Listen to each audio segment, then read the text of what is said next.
الحمد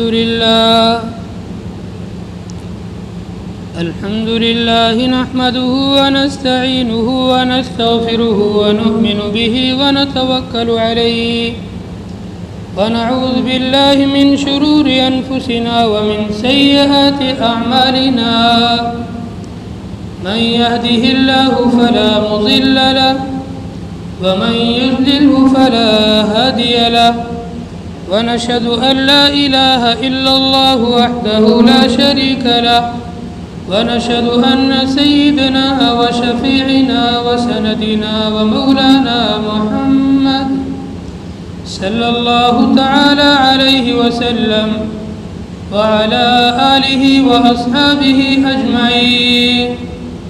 أما بعد، قال الله تبارك وتعالى في كتابه المجيد: أعوذ بالله من الشيطان الرجيم، بسم الله الرحمن الرحيم. ألف لام ميم، ذلك الكتاب لا ريب فيه هدى للمتقين الذين يؤمنون بالغيب ويقيمون الصلاة ومما رزقناهم ينفقون. وقال الله تبارك وتعالى في مقام آخر: إن الصلاة تنهى عن الفحشاء والمنكر. وقال النبي صلى الله عليه وسلم: الصلاة عماد الدين، من أقامها أقام الدين ومن هدمها هدم الدين. وقال النبي صلى الله عليه وسلم: من ترك الصلاة متعمدا فقد كفر، أو كما قال النبي صلى الله تعالى عليه وسلم. رب اشرح لي صدري ويسر لي أمري واحلل عقدة من لساني يفقهوا قولي واجعله وزيرا من أهلي. ایک مرتبہ پیار اور محبت کے ساتھ درود شریف پڑھ لیں. اللهم صل على سيدنا وشفيعنا وسندنا ومولانا محمد وبارك وسلم كما تحب وترضى عدد ما تحب وترضى. گرامی قدر سامعین ذی وقار، دینی اور اسلامی غیرت مند بھائیوں، قرآن کریم کی سب سے بڑی سورت سورۃ البقرہ تقریباً 2.5 پارے کی سورت ہے، اور سورۃ البقرہ کی شروع ہی کے اندر اللہ پاک نے اپنے پسندیدہ اور اپنے پیارے بندوں کا ذکر فرمایا ہے. جن بندوں سے اللہ پیار فرماتے ہیں، جن بندوں کو اللہ محبوب رکھتے ہیں، جن بندوں کو اللہ پسند فرماتے ہیں، ان کی کیا خوبیاں ہیں. ہر بندے میں اللہ نے کچھ خوبیاں رکھی ہیں، ہر انسان کے اندر اللہ نے کچھ صفات رکھی ہے. ان صفات ہی کی وجہ سے انسان پسندیدہ بنتا ہے، اور ان صفات کے نکل جانے سے وہ ناپسندیدہ بن جاتا ہے. کون کون سی وہ خوبیاں ہیں، کون کون سی وہ صفات ہے، کون کون سے وہ کمالات ہیں، جب انسان کے اندر وہ صفات پائی جاتی ہے تو انسان اللہ کا پسندیدہ بن جاتا ہے، اور اگر وہ صفت انسان کے اندر سے نکل جائے وہ انسان اللہ کا ناپسندیدہ بن جاتا ہے. سورہ بقرہ کے شروع میں اللہ نے 7 صفات ذکر فرمائی. 7.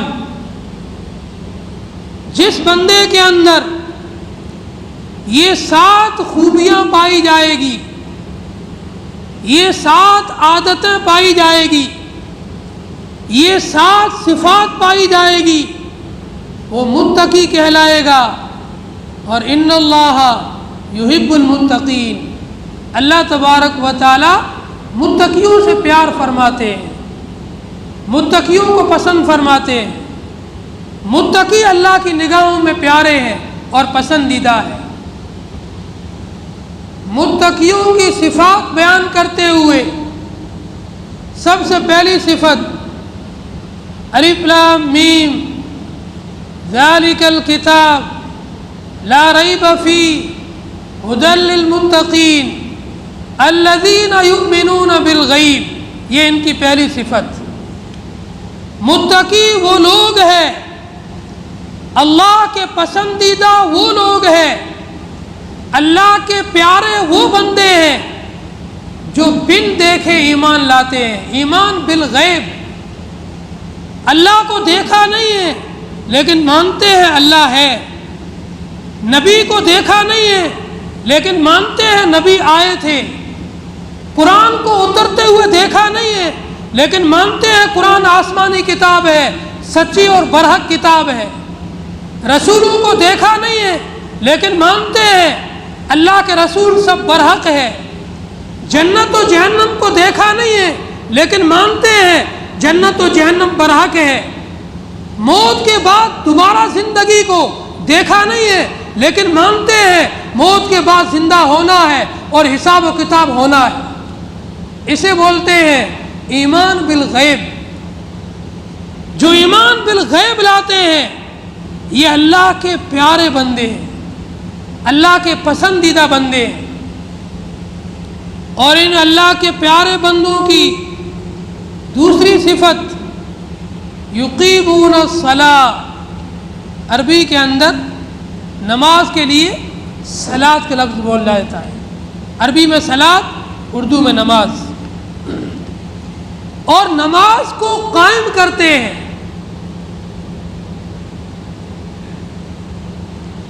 جتنے بھی اسلام کے احکامات ہیں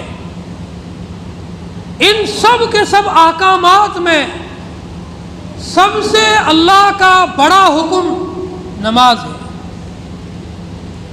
اسلام کے اندر کلمہ پڑھنے کے بعد جب آدمی مسلمان بن گیا، اسلام میں داخل ہو گیا، اللہ کا سب سے پہلا حکم، اللہ کا سب سے عظیم حکم، اللہ کا سب سے بڑا حکم جو بندے کے اوپر لازم ہوتا ہے وہ نماز ہے۔ حدیث میں مدنی کریم صلی اللہ علیہ وسلم ارشاد فرماتے ہیں اول ما یحاسب به یوم القیامت الصلاۃ، قیامت کے دن ایک بندے سے، ایک ایمان والے سے سب سے پہلے اعمال میں سے جس عمل کے بارے میں سوال کیا جائے گا وہ نماز ہے۔ سب سے پہلے نماز کے بارے میں پوچھ ہوگی۔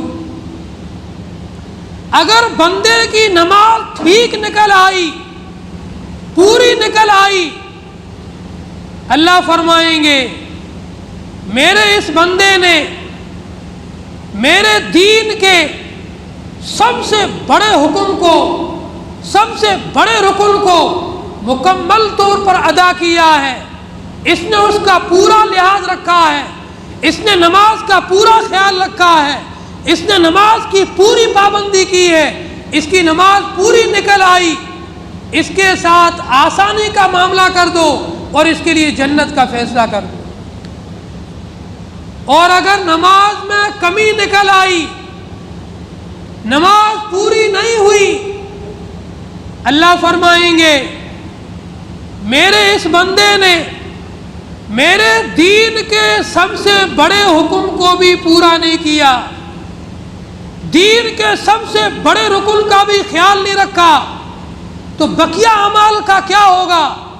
اس کا سخت حساب لو اور اسے پکڑ کر جہنم میں ڈال۔ نماز کا چھوڑنا آدمی کو جہنم میں لے جانے والا عمل ہے، نماز کی پابندی جنت میں لے جانے والا عمل ہے۔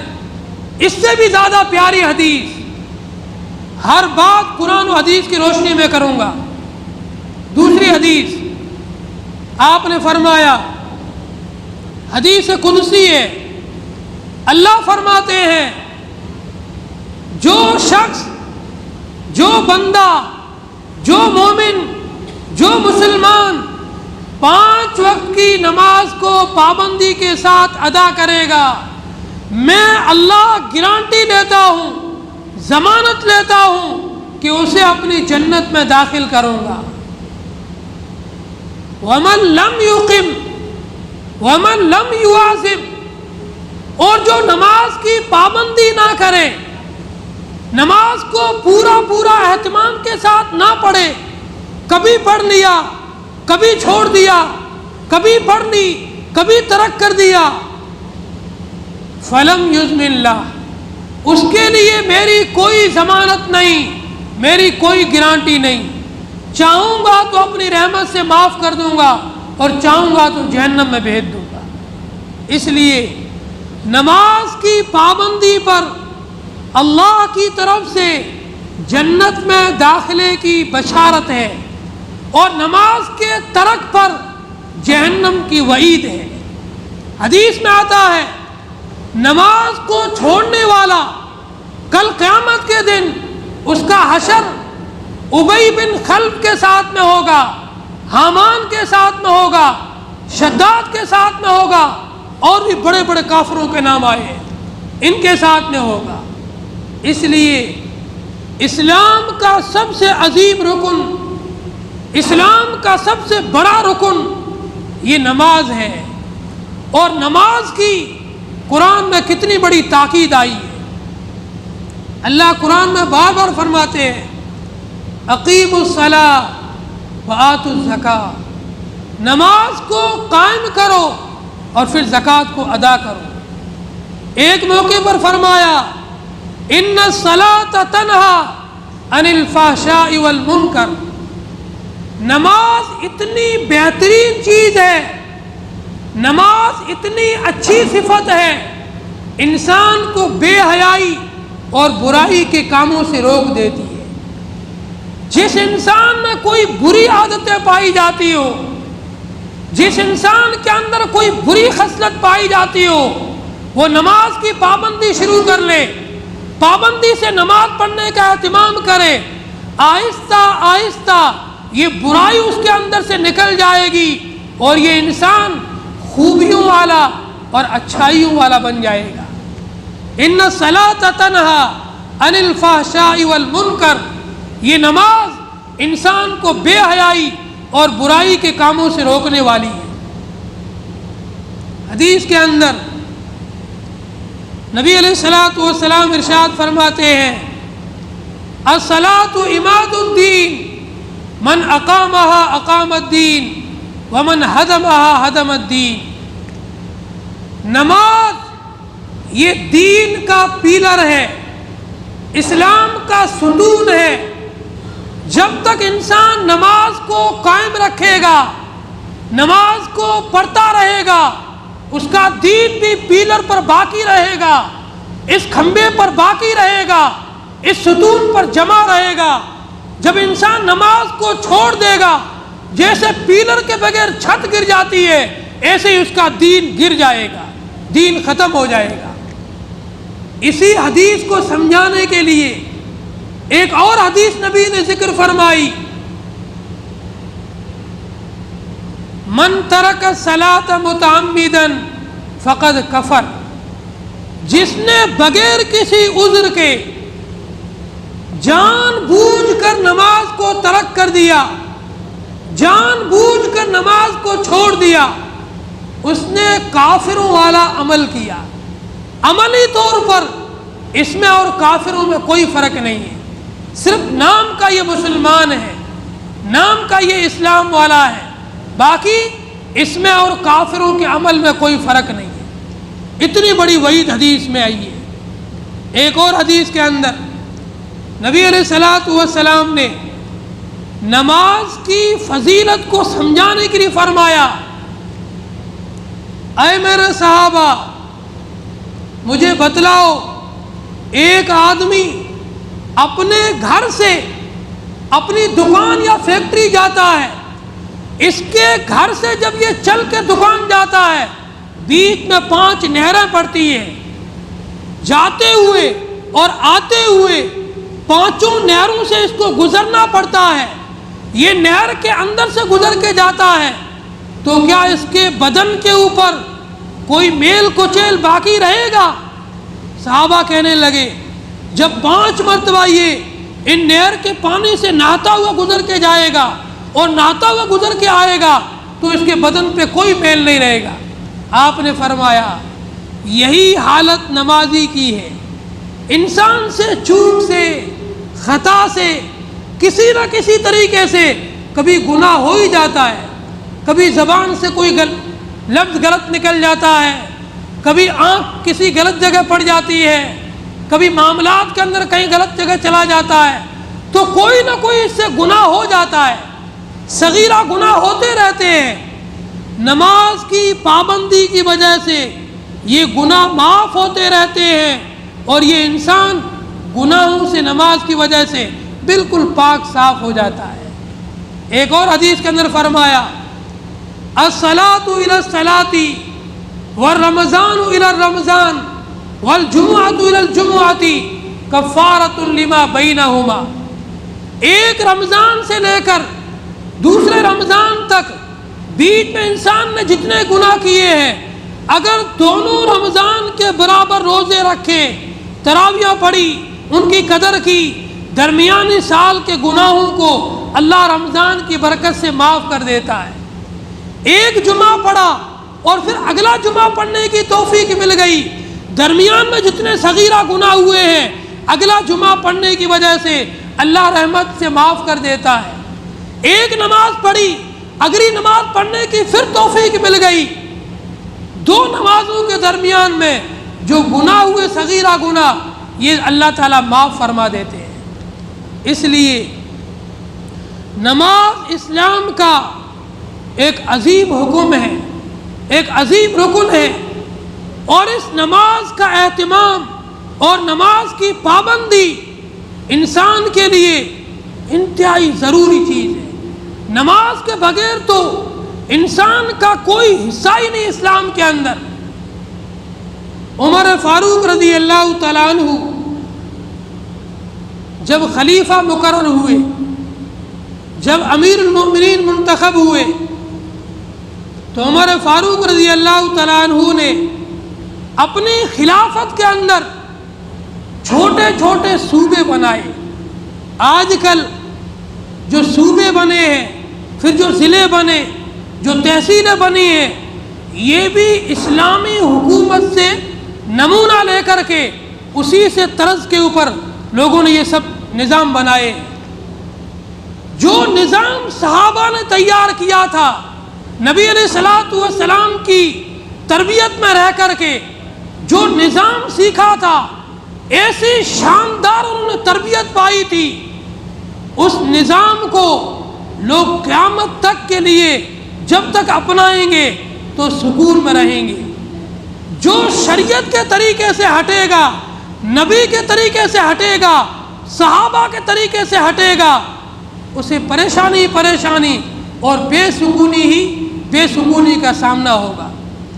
عمر فاروق رضی اللہ تعالیٰ عنہ جب امیر المؤمنین بنے ہیں، تقریباً آدھی دنیا کے اوپر اسلام کا جھنڈا گاڑا ہے، آدھی دنیا کو فتح کیا ہے، بڑے بڑے ملک فتح ہوئے، اسلام کے زیر نگیں آئے اور اس میں اسلامی حکومتیں قائم ہوئی، اسلام کا قانون نافذ ہوا اور وہ اسلامی قانون بنا۔ عمر فاروق رضی اللہ تعالیٰ عنہ نے پوری اسلامی حکومت کے چھوٹے چھوٹے صوبے بنائے، ان پر گورنر مقرر کیے اور ان سب گورنروں کو ایک قانون لکھ کر بھیجا کہ تمہارے لیے اس قانون کے مطابق اپنی حکومت کو اور حکومت کے نظام کو سنبھالنا ہے اور نظام کو چلانا ہے۔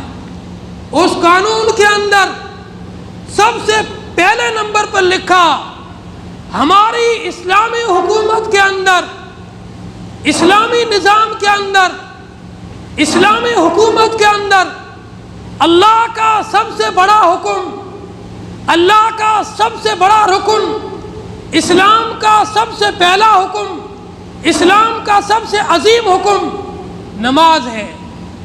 اسلامی حکومت کے اندر جو آدمی نماز کے اندر سستی کرے اسے اسلامی نظام میں، اسلامی حکومت میں رہنے کا کوئی حق نہیں ہے۔ اسی لیے نبی علیہ الصلوۃ والسلام کے دور میں، صحابہ کے دور میں جو منافق بھی ہوا کرتے تھے، وہ منافق بھی نماز جماعت کے ساتھ میں اور مسجد کے اندر آ کر کے پڑھا کرتے تھے۔ نماز کوئی چھوڑ دے یہ تصور ہی نہیں تھا، اور ہو بھی کیسے سکتا ہے۔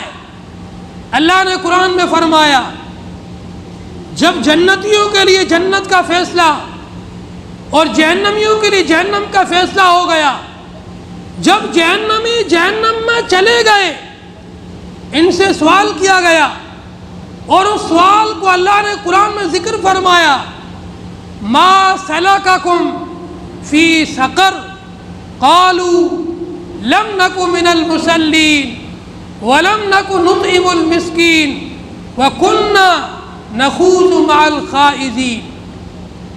اے جہنمیوں، بتاؤ تمہیں کون سے عمل میں یا جہنم پہنچا دیا، تمہارے ایسے کون سے کارنامے تھے کہ تم جہنم میں پہنچ گئے۔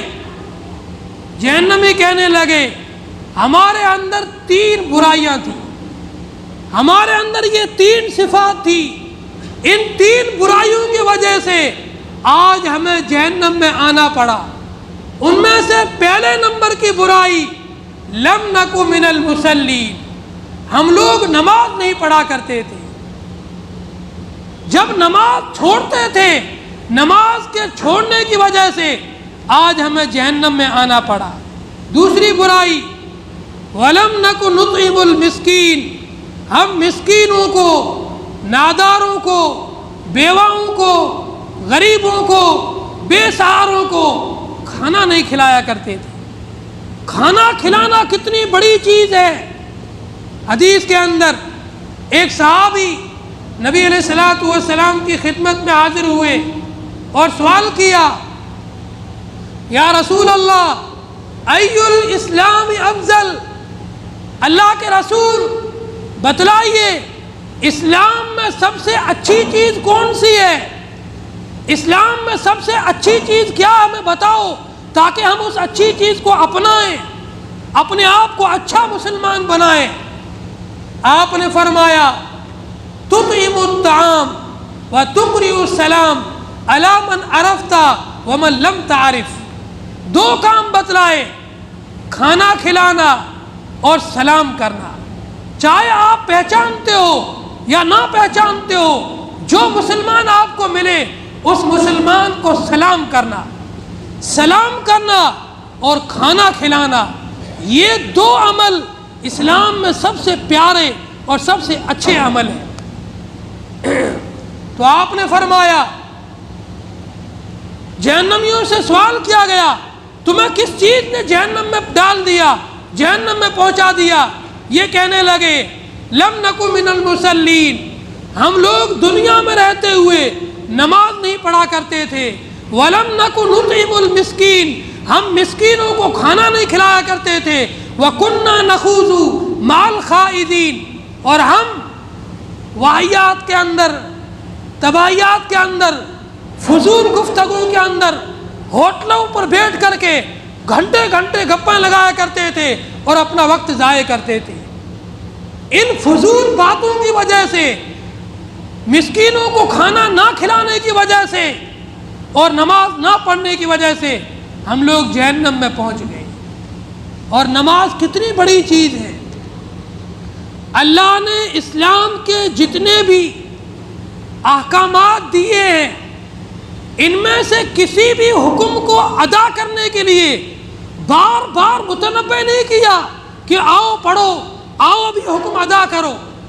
بس ایک دو مرتبہ قرآن میں ذکر کر دیا کہ یہ کام تمہیں کرنا ہے، پھر اس کو چھوڑ دیا بندوں پر. لیکن نماز کے معاملے میں یہ نہیں کیا، اس کے لیے الگ حکم نازل فرمایا. زکوٰۃ کے بارے میں، روزے کے بارے میں، حج کے بارے میں، جہاد کے بارے میں، سچائی کے بارے میں، حلال کمائی کے بارے میں، جتنے بھی بقیہ احکامات ہیں سب کے بارے میں قرآن میں حکم دے دیا کہ تمہیں یہ کام کرنے ہیں. لیکن بار بار اس کی یاد دہانی نہیں کرائی. جب نماز کی باری آئی الگ سے اس کے لیے اذان کو باقاعدہ حکم نازل فرمایا اذان کا، اور اذان کے الفاظ بھی اللہ کی طرف سے. نماز کی آپ عظمت کو سمجھو. دن میں 5 ٹائم نماز کو پڑھنے کے لیے اللہ کا منادی آواز دیتا ہے. مسجد کا جو مؤذن ہے اس کی عظمت کو سمجھو. یہ اللہ کے گھر کا خادم ہے، یہ تمہیں اللہ کے گھر کی طرف بلاتا ہے.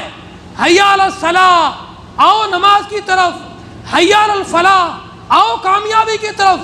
پھر فجر کی نماز جس سے دن کی شروعات ہوتی ہے الگ سے ایک لفظ بڑھایا، الصلاۃ خیر من النوم. تمہیں نیند بڑی اچھی لگتی ہے لیکن نماز نیند سے اچھی ہے، نماز نیند سے افضل ہے، نماز نیند سے بہتر ہے. نیند کو چھوڑو، آؤ نماز کی طرف. نماز کو پڑھنے کے لیے، نماز کو ادا کرنے کے لیے اللہ نے اذان کا حکم نازل فرمایا. اللہ کا منادی، اللہ کا مؤذن، اللہ کے گھر کا خادم یہاں کھڑے ہو کر کے آپ کے لیے 5 ٹائم آواز دیتا ہے، آؤ بھائی نماز کے لیے.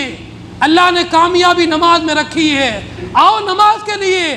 اللہ نے عزت نماز میں رکھی ہے، آؤ نماز کے لیے. اللہ نے روزی نماز میں رکھی ہے، آؤ نماز کے لیے. اللہ نے سکون نماز میں رکھا ہے، آؤ نماز کے لیے. اللہ نے بلندیاں نماز میں رکھی ہے، عزت نماز میں رکھی ہے، عظمت نماز میں رکھی ہے. پھر اگر اللہ یوں حکم دیتے تھا آپ کو نماز کے لیے بلانا ہے، آپ جن الفاظ سے بلاؤ، تو ہر آدمی کہتا کیا ہو گیا مؤذن صاحب کو، یہ اتنی لمبی چوڑی تقریر چالو کر دیتے ہیں. اور اگر شارٹ کٹ کہتا یہ کیا مؤذن صاحب 2 لفظ ہی بولتے ہیں. 18 قسم کے دماغ کے لوگ 18 طرح کی باتیں کرتے، مؤذن دوسرے دن بھاگ جاتا کہ کون سنے گا 18 لوگوں کی، کوئی نہیں سنے گا. ہم کوئی غلام تھوڑی ہے جو 18 لوگوں کی سنیں گے. اللہ نے اس کے لیے الگ سے حکم نازل فرمایا، الفاظ بھی میرے ہوں گے، کلمات بھی میرے ہوں گے. پھر میرا بندہ تمہیں ان الفاظ سے بلائے گا. کسی کو چون چرا کی جو اجازت نہیں ہوگی. اللہ اکبر شروع میں 4 مرتبہ کہنا ہے تو 5 مرتبہ سے بھی اذان صحیح نہیں ہوگی اور 3 مرتبہ کہنے سے بھی صحیح نہیں ہوگی. 4 مرتبہ کا حکم ہے تو 4 مرتبہ ہی کہنا ہے. اتنی بڑی چیز ہے نماز جس کے لیے اللہ نے اذان کا حکم نازل فرمایا، اذان کے الفاظ نازل فرمائے. دن میں 5 ٹائم اذان کے ذریعے سے بندوں کو نماز کے لیے بلایا، آؤ نماز کے لیے، آؤ کامیابی کے لیے. اور قیامت کے دن سب سے پہلے حساب بھی نماز ہی کا لیا جائے گا. جس کی نماز مکمل نکل آئی جنت کا فیصلہ، جس کی نماز میں کمی آ گئی پھر اس کا معاملہ اللہ پر ہے، چاہے تو اسے معاف کر دے، چاہے تو اسے جہنم میں بھیج دے. اللہ تعالیٰ سے دعا ہے اللہ تعالیٰ ہم تمام کو عمل کی توفیق عطا فرمائے. جن لوگوں کی سنت باقی ہو سنتیں پڑھ لیں.